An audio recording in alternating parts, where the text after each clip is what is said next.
Olá, tudo bem? Hoje nós vamos falar sobre o impacto dos transportes no aquecimento global. O setor responde por quase 15% da poluição produzida no país, segundo a Agência Internacional de Energia Renovável. E a emissão de gases que provocam o efeito estufa por carros e motos nas ruas brasileiras cresceu quase 200% nos últimos 20 anos. Para conversar sobre as soluções para um transporte menos poluente, estão aqui conosco a diretora executiva do Instituto Clima e Sociedade, o ICS, Ana Toni, e a também diretora executiva do Instituto de Políticas de Transporte e Desenvolvimento, o ITDP Brasil, Clarice Link. Eu agradeço a presença de vocês duas por participar e aceitar o convite para participar dessa nossa conversa. Antes de começar a nossa conversa, o nosso bate-papo, nós vamos ver uma reportagem sobre esse tema. O Brasil tem o compromisso internacional de chegar a 2025 com a emissão de gás carbônico 37% menor do que em 2005. O desafio não é pequeno.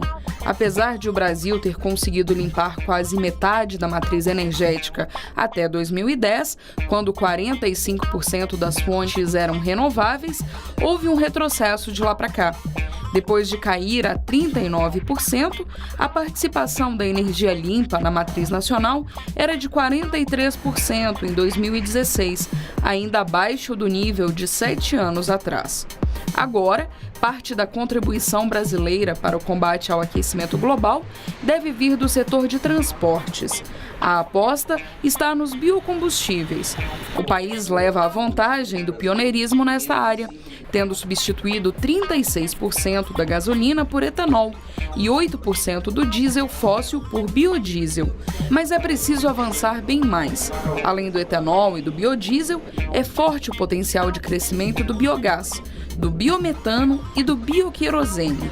Para acelerar o processo, o programa RenovaBio promete maior segurança a produtores e distribuidores, com regras mais claras e sustentáveis. Ana, eu queria começar conversando contigo. Entre avanços e retrocessos, o que é possível a gente dizer a respeito dessa questão do transporte no Brasil? Acho que tem alguns avanços em algumas cidades, tenho certeza que Clarice vai também mencionar, e ainda tem muitos retrocessos, né? Eu acho que, da perspectiva de mudanças climáticas, ainda não há uma política holística que olhe para a mobilidade urbana, para o transporte brasileiro da perspectiva de baixo carbono. O RenovaBio, que foi mencionado na matéria, é uma iniciativa na direção certa, mas ela ainda é muito tímida. A gente tem que investir pensar numa mobilidade urbana, pensar transporte público de uma maneira muito mais holística e olhando principalmente o transporte público e não só mudança de que biocombustível para o biocombustível, para a eletrificação de carro, mas realmente olhando que cidades queremos, que tipo de modais a gente vai precisar para transporte de carga, e isso ainda não temos meta dentro do que foi acordado para as mudanças climáticas do governo brasileiro. Clarice, você concorda com essa opinião? Eu, claro que concordo, porque a gente, na verdade, no Brasil tem uma política nacional da mobilidade urbana bastante interessante, né, exemplar, tem todos os princípios ali na mesa, mas na prática a gente ainda trata de mobilidade com uma visão muito limitada de uma infraestrutura funcional de transporte, sem pensar de fato como é que a gente usa e ocupa o território, o quão espalhado a gente está, o quão concentradas estão as oportunidades oportunidades econômicas e outras oportunidades da cidade. Então, a gente ainda trata moradia, emprego de forma dissociada no planejamento, né? E aí a discussão, na verdade, fica em torno do combustível, que é uma discussão fundamental. A gente precisa pensar em tecnologia veicular e eficiência energética de um modo geral para o aprimoramento, mas tem uma outra discussão aí que precisa acontecer e que eu entendo como sendo prioritária, que é isso, como é que a gente tem cidades compactas, cidades adensadas, cidades onde se pode né, numa mesma localidade, viver, estudar e trabalhar sem que a população tenha que fazer longas viagens diariamente. Exatamente. Diários. Ana, você acha que essa discussão de que modelo que a gente vai adotar implica também em convencer a indústria automobilística a ter um outro olhar para essa questão? Não, com certeza. E esse olhar não virá da indústria automobilística, que tem feito aí um trabalho de tentar mudar que combustível usa, mas como foi colocado, eu acho que a gente tem que olhar para a mobilidade de uma outra maneira, não só a mobilidade através do carro. Eu acho que mudar a chave de pensamento. Quando a gente fala de mudanças climáticas, na verdade, a gente está falando de como é que as pessoas se movem na cidade. A gente não está simplesmente falando de algo ambiental, a gente está falando de coisas reais. Você precisa enxergar o ser humano que está ali dentro daquele... Mudanças climáticas, ela começa com o ser humano e quem está em perigo, digamos, é o ser humano, porque o planeta continuará. São os seres humanos que vão aí sentir o efeito da mudança climática e na mobilidade já estão sentindo. Porque quando a gente fala que tem que mudar, por exemplo, que tipo de combustível estamos usando nos carros ou nos ônibus, para a própria saúde das pessoas. As cidades brasileiras estão entupidas, não só de carros, mas poluídas, e as pessoas demoram horas para chegar no seu trabalho, para fazer esse deslocamento. Então, a gente está falando de um problema, primeiro, de saúde, depois um problema também de mobilidade, e com isso vem o problema de mudanças climáticas. Eles estão... um reforça o outro, né? E eu acho que as empresas, como você perguntou, de automóveis, não é elas não são contra, elas perceberam que tem que se adaptar, que mudanças climáticas é real e elas têm que contribuir para isso. Estão contribuindo da maneira que elas conseguem contribuir. Como é isso? É mudando a tecnologia dos carros. Passar de carro a combustível para carro elétrico ou para carro a etanol. Bem-vindo, mas como foi mencionado, não é essa a solução. Eu queria aproveitar essa deixa para te perguntar, Clarice. As pessoas pensam num transporte que é um transporte individual, que tem até uma questão de status nisso, né? E deixam de lado a questão do transporte público coletivo.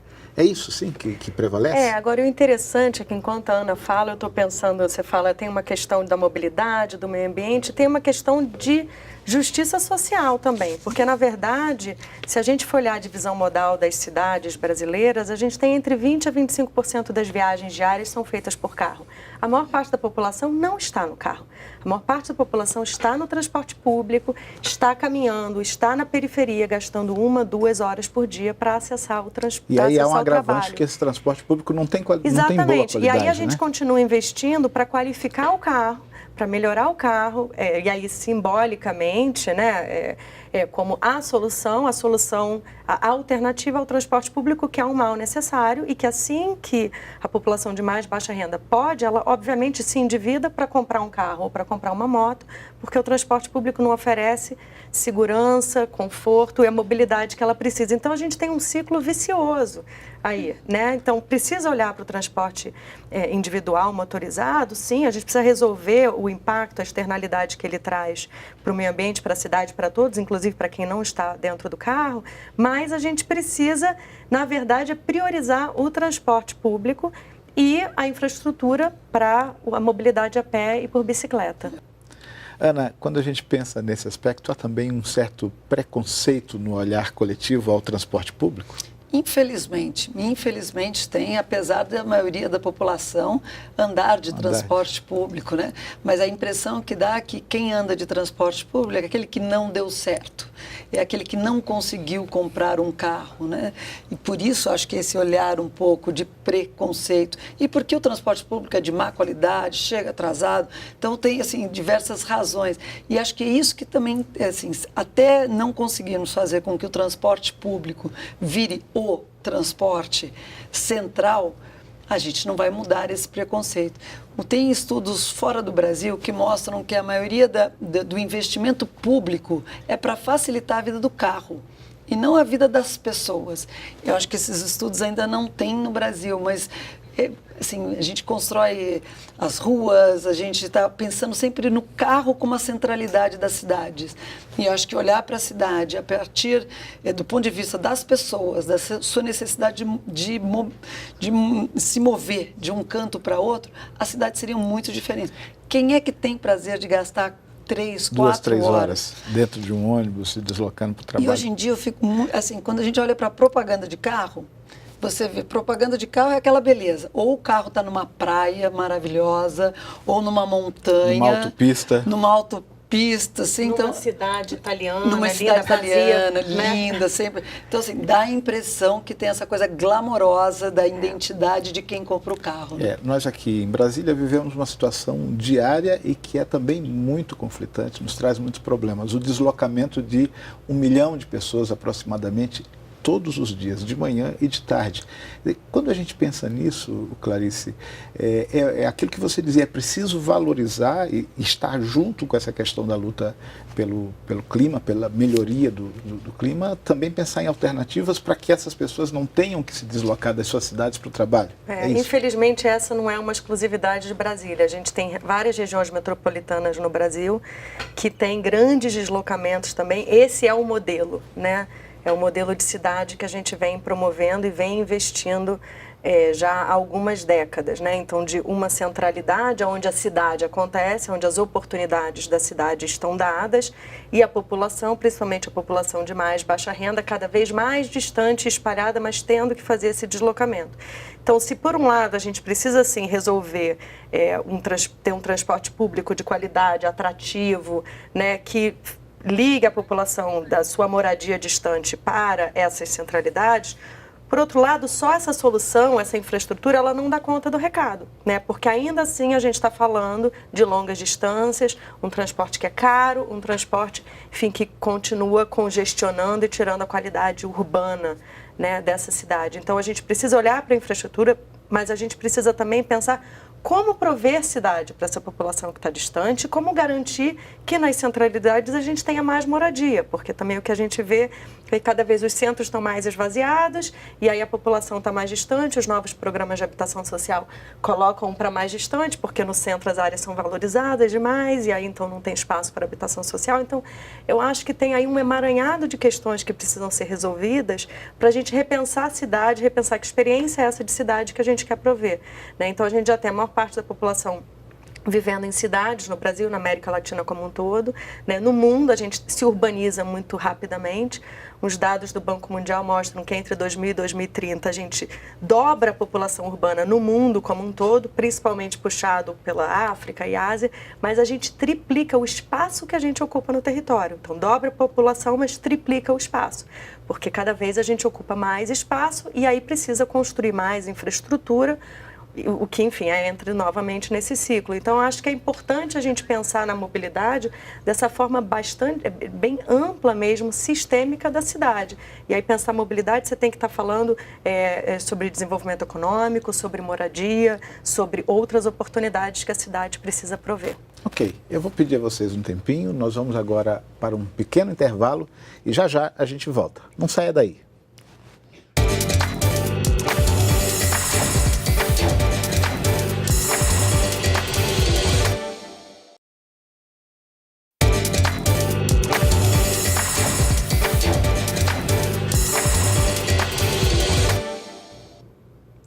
O Diálogo Brasil está de volta e a nossa conversa hoje é sobre as alternativas para reduzir a poluição gerada pelos transportes. Ana, a gente falou aqui muito do transporte público, do transporte coletivo, mas há um aspecto que também preocupa, que é o transporte de carga, que impacta muito nas cidades, não? Com certeza. Quando a gente vê aquele número que 15% das emissões de emissões de carbono brasileiras vem da área de transporte, metade desse número é de transporte de carga e a outra metade de transporte de passageiros. Então, o transporte de carga, que também foi uma opção que o Brasil fez, que é usar os caminhões para irem para cima e para baixo num país continental do tamanho do Brasil, hoje em dia a gente está percebendo, esta conta estamos pagando e o mundo está pagando pelo Brasil. É isso que é importante quando a gente fala nesse termo que é tão amplo, descarbonização. Traduz um pouquinho isso para quem está em casa assistindo a nossa conversa. O que é a descarbonização? O mundo produz, nos processos industriais, cada vez mais emissões de gases de efeito estufa que vêm principalmente, não só, vem de diversos gases, mas principalmente do gases de combustíveis fósseis. E o que está acontecendo com o planeta é como se fosse assim uma sauna, está ficando cada vez mais quente o planeta, não deixando que esses gases se liberem, saiam do planeta. O planeta está ficando sufocado. Temos que diminuir esses gases subindo do planeta. Da onde vêm esses gases? Vêm de diversas fontes. Vem dos carros, como a gente acabou de comentar, vem logicamente do caminhão, mas vem também da agricultura, principalmente aí da pecuária, dos bois, vem do desmatamento, a queima de florestas. Então, vem de diversos setores. Por isso tivemos aí o Acordo de Paris, que é a tentativa do mundo, sabendo que isso tem aí um perigo para a humanidade muito grande. Quais são os perigos? Mais inundações, mais furacões. Desequilíbrio climático total. Onde assim, os próprios agricultores que contavam com a chuva no mês, agora não vem no mês. Tem mais seca, olha aí, a Brasília passou aí por uma seca muito grande. Ainda estamos passando. Ainda estão passando, então acho que é esse descompasso do que acontece com o clima no mundo, que se chama aí a mudança climática. E se quisermos lidar com isso, temos que diminuir as emissões de gás carbônico na atmosfera. Para isso, são diversos setores que podem contribuir. E o setor de transporte é um setor fundamental. Por isso que a gente está aqui conversando sobre esse setor. 15% das emissões brasileiras estão vindo e tem que diminuir aí as emissões na área de transporte. Olha, Clarice, quando a gente pensa nessa questão, investir na pesquisa e nos novos modelos de combustível, biocombustível, é um bom caminho, é um caminho eficaz? Não, com certeza, principalmente considerando que a gente, como a gente estava falando antes, o investimento no transporte público também prescinde que o transporte público seja aprimorado, que tenha um investimento aí na tecnologia veicular e na eficiência energética desses veículos que estão servindo o transporte público, mas também para o transporte individual, porque não vai deixar de existir, Na verdade, a gente não está aqui, não é um processo de vilanizar o carro ele faz parte das soluções, ele, enfim, tem um papel importante, o carro, a moto, então é a gente entender como é que esses veículos podem causar menos danos e emitir menos, mas também melhorando os outros modais, o transporte público e infraestrutura para transportes ativos, para que a gente tenha algo mais atrativo para que as pessoas não tenham que sempre optar, assim que podem, pelo carro. Agora, Ana, só complementar o que a Clarice está falando, quando a gente pensa em mudanças climáticas, muito do debate vai na mudança de tecnologias para substituir esses combustíveis, certo, que é fundamental, precisamos fazer isso. Mas para resolver o problema de mudanças climáticas, a gente vai ter que pensar num novo modelo de desenvolvimento, que não é simplesmente uma mudança tecnológica vai nos ajudar. Tem que pensar assim, na mobilidade, como é que a gente se move, que não é só mudando o combustível. Desmatamento a gente não muda simplesmente com tecnologia, comer mais carne, menos carne, como é que a gente faz a nossa agricultura. Então, eu acho que para a gente, Clarice, se eu puder falar assim no plural, eu acho que lidar com o tema de mudanças climáticas é realmente olhar para um modelo de desenvolvimento. E nesse sentido, nesse novo modelo de desenvolvimento, qual é o papel do transporte e da mobilidade urbana? Ana, eu queria te aproveitar esse momento para te perguntar o seguinte, como é que está sendo a participação do Brasil nesses pactos globais? A gente está falando muito das convenções climáticas. O Brasil tem tido um bom posicionamento nesses? Sim, o Brasil tem tido, sim, um bom posicionamento nessas convenções, principalmente na Convenção de Clima, tem tido um papel de liderança. A meta brasileira, 39% em 2025, com base em 2005, é bastante ambiciosa, é realmente ambiciosa. Mas o Brasil é sempre aquela coisa, né? Assim, ele está prometendo, principalmente baseado numa política que já foi estabelecida, que ainda tem problemas de ser implementada, que é desmatamento. Quando a gente olha para as emissões futuras brasileiras, que vêm da energia e vêm do transporte, aí ainda o Brasil tem metas muito tímidas. Então, o Brasil está lidando com as emissões do passado ligadas ao desmatamento e tem aí boas metas, mas a gente quer ver as promessas e as decisões das emissões futuras. Mas, internacionalmente, o Brasil tem, sim, liderança e é um dos países que tem levado ao grupo lá do Acordo de Paris pensar soluções para o mundo. Ok. Eu queria eu queria aproveitar esse momento para você tocou numa questão que é fundamental e eu queria chamar a atenção de vocês para um VTzinho que a gente vai assistir, a participação da Aline Cavalcante, da Coalizão pelo Clima e Mobilidade Ativa, nos mandou um vídeo em que sugere mais do que a tecnologia e combustível limpo. Segundo ela, é possível avançar no combate contra a poluição com incentivo a deslocamentos de bicicletas e até mesmo a pé. Vamos ver. Óbvio que tecnologia é importante, que a gente quer carros menos poluentes, transporte público limpo, é óbvio. Mas a gente tem um debate muito anterior a esse, que é garantir a presença e a vida com qualidade e conforto de quem caminha e de quem anda de bicicleta, que são os dois meios de transporte limpos que a gente tem hoje. Já acontece, já tem números muito bons nas cidades, precisa aumentar e garantir mais segurança desses dois usuários, né, desses dois meios de transporte nas cidades, os pedestres e os ciclistas. Então é isso que eu acho que o evento, a discussão sobre descarbonização dos transportes tem que trazer aqui para o Brasil como prioridade. Pedestres e ciclistas como o topo da pirâmide das prioridades públicas e políticas relacionadas à descarbonização dos transportes. Não dá para fugir desse tema, né, Clarice? Pois é, eu acho excelente, porque inclusive, até linkando com o que a Ana estava falando antes, né? As metas são ambiciosas, mas na verdade estão lidando com políticas existentes. Se a gente olha para a energia, se a gente olha para o transporte, a taxa de motorização no Brasil na última década dobrou na maior parte das cidades, várias cidades dobrou, em várias regiões metropolitanas.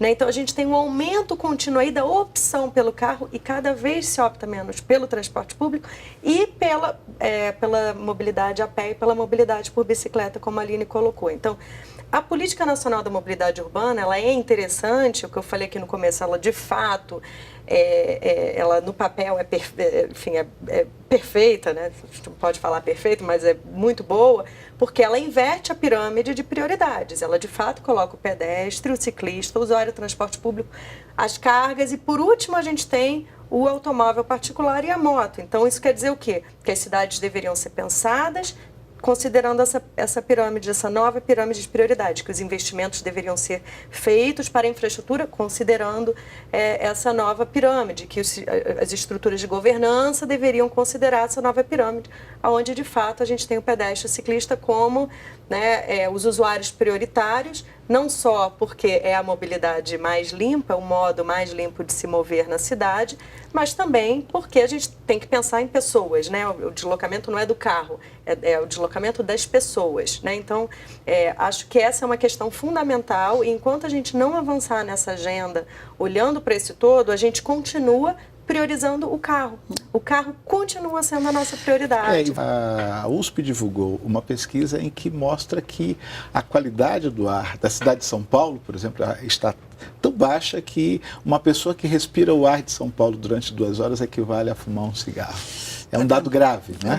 Gravíssimo, gravíssimo, gravíssimo e que mostra, assim, de novo, se o Brasil está sendo ambicioso ou não. E não esquece até mudanças climáticas e o Acordo de Paris. Quem está pagando somos nós. Quem usa o carro e quem não usa, é a saúde. Então, eu acho que mostrar que, assim, se não tivermos, por exemplo, uma política onde os padrões de eficiência e os padrões de poluição dos carros, dos ônibus nas cidades são controlados, está tendo todo um debate hoje em dia aqui no Brasil, chama Rota 2030, que é para aumentar esses padrões. Realmente mostrar que a poluição tem que diminuir. Mas aí tem aí o lobby de muitos que está tentando, setores de muitos setores que querem manter aí o padrão muito baixo, e quem paga são as vidas das pessoas, é o SUS, e acho que isso é uma coisa importante para a gente. Quais desses setores você aponta como os que têm mais interferência nesse processo? Acho que não resta dúvida que o setor automobilístico no Brasil tem um poder brutal. Realmente tem um poder brutal, não pelo número de empregos, não pelas grandes empresas que estão colocadas aí. Então, acho que eles têm assim, um papel, deveriam ter um papel de liderança em posicionar o Brasil, puxar o Brasil para mais ambição. Não vejo isso acontecendo, ao contrário.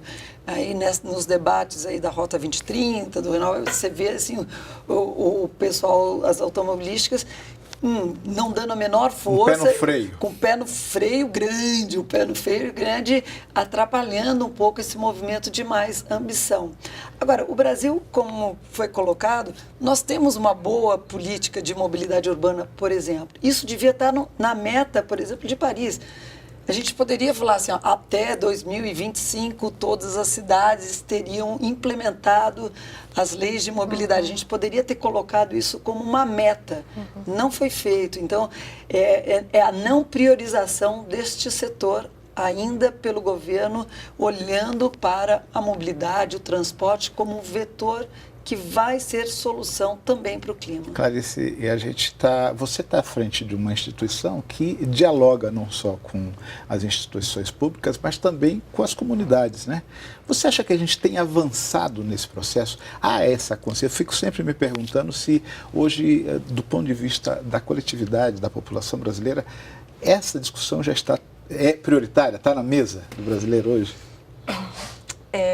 Eu acho que cada vez mais está, porque principalmente após os protestos de 2013, cada vez fica mais claro que a agenda da mobilidade, a agenda do transporte é uma agenda de cidade. A gente está falando aí de acesso à cidade, a gente está falando aí de uma cidade acessível, de uma cidade justa para todos, de uma cidade onde todos consigam efetivamente acessar as suas oportunidades, onde as pessoas não estejam paradas no estacionamento, no congestionamento, onde as tarifas sejam acessíveis para quem não, enfim, para as populações mais baixas, de renda mais baixa principalmente. Então, existe um entendimento de que as agendas não são individuais, a agenda da moradia, do transporte, de forma individual, elas estão juntas. Mas acho que ainda, simbolicamente falando, o carro ocupa um espaço. A nossa conversa foi muito boa, eu agradeço imensamente a participação de vocês duas. Infelizmente, não dá para esgotar o assunto, mas a gente volta, se tudo correr bem, numa outra oportunidade a tratar dessa questão. Se você quiser saber mais sobre o programa, entre no site da TV Brasil. Nós voltamos na segunda que vem, mas não esqueça, o programa agora é às 10h30 da noite. Até lá!